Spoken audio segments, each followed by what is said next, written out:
સર્વને મારા જય શ્રી કૃષ્ણ. પુરુષોત્તમ માસની અમૃત ધારામાં આજની વાર્તા છે ભગવાનની માયા. કાશ્મીરમાં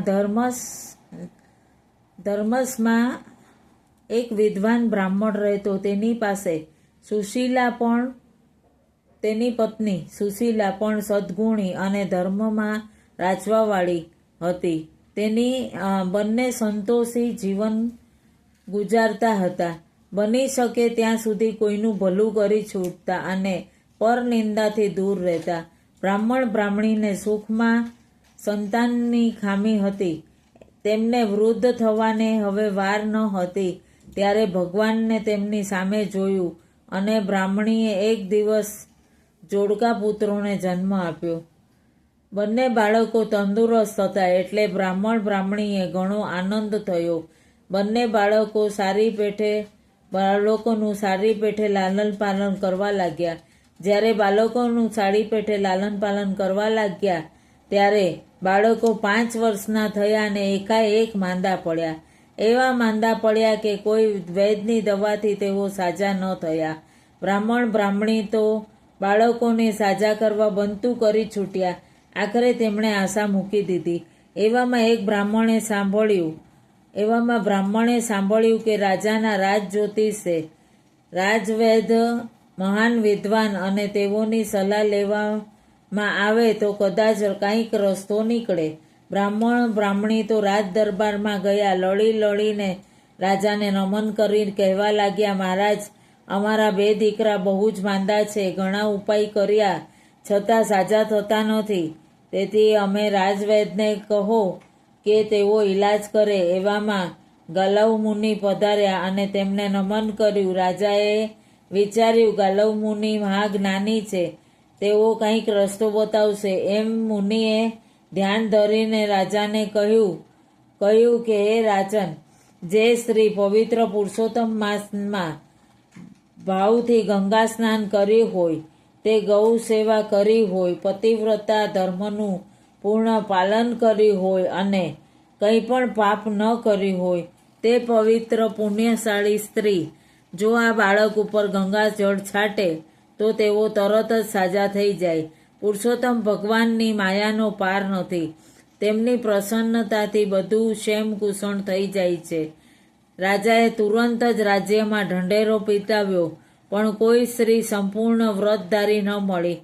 આથી રાજા અને બ્રાહ્મણ બ્રાહ્મણી નિરાશ થઈ ગયા. રાજ્યમાં માત્ર એક ભીલડી પતિવ્રતા અને ધર્મપરાયણ હતી. તેણે જંગલમાં એક ખેડૂતના મોઢેથી ઢંઢેરો સાંભળ્યો હતો. એ તો બ્રાહ્મણનો છોકરાઓને સાજા કરવા રાજ દરબારમાં દોડી આવી. માથે લાકડાનો ભારો હતો, તેથી તેને ચાલતા ચાલતા બહુ શ્રમ પડ્યો.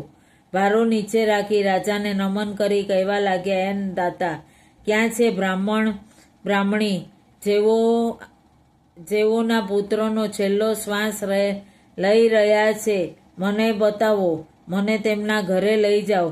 પુરુષોત્તમ ભગવાનની કૃપાથી સર્વ સારાવના થઈ જશે.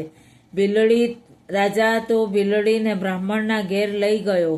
બ્રાહ્મણ બ્રાહ્મણી તેમના આગળ હાથ જોડી ઊભા રહ્યા અને પછી તેઓ પથારી નજીક જઈ ખૂબ રડવા લાગ્યા. બિલ્લડી તો એમને આશ્વાસન આપી કહ્યું, રડશો નહીં. મારી શ્રદ્ધા અને પવિત્રતા અને પ્રભુની દયા હશે તો આ બાળકો હમણાં જ સાજા થઈ જશે. આમ કહી બિલ્લડીએ હાથમાં જળ રાખી પુરુષોત્તમ ભગવાનને પ્રાર્થના કરવા માંડી.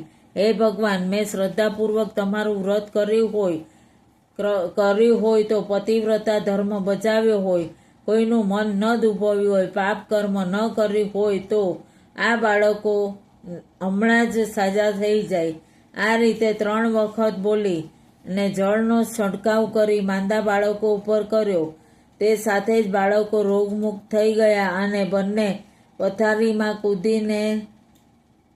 કૂદીને બિલ્લડીના પગે પડ્યા અને બિલ્લડીએ તેમના માથે હાથ મૂકી કહ્યું, ભગવાન તમને સદા નિરોગી રાખે અને તમારું કલ્યાણ કરે.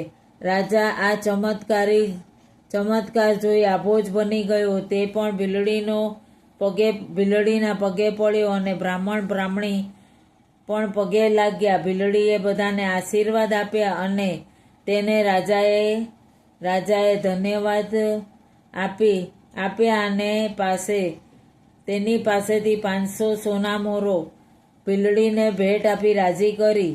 આ ખબર આખામાં નગરમાં ખબર પડતા બધા પુરુષોત્તમ માસનો મહિમા સમજ્યો અને ભાવિક સ્ત્રી પુરુષો આ વ્રત કરવાનો સંકલ્પ કર્યો.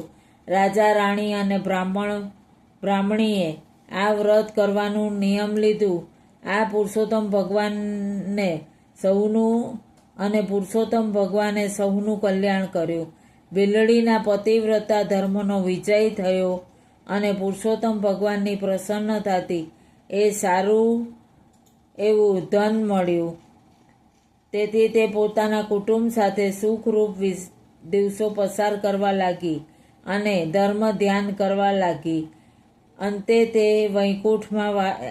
તેનો વૈકુંઠમાં વાસ થયો. પતિવ્રતા જો સદ્ગુણી સ્ત્રી ઘરે થાય તે સ્ત્રી ધારે તે થાય. તેને પ્રભુ કૃપા ગણી બોલે તે સિદ્ધ થાય. હે પુરુષોત્તમ ભગવાન,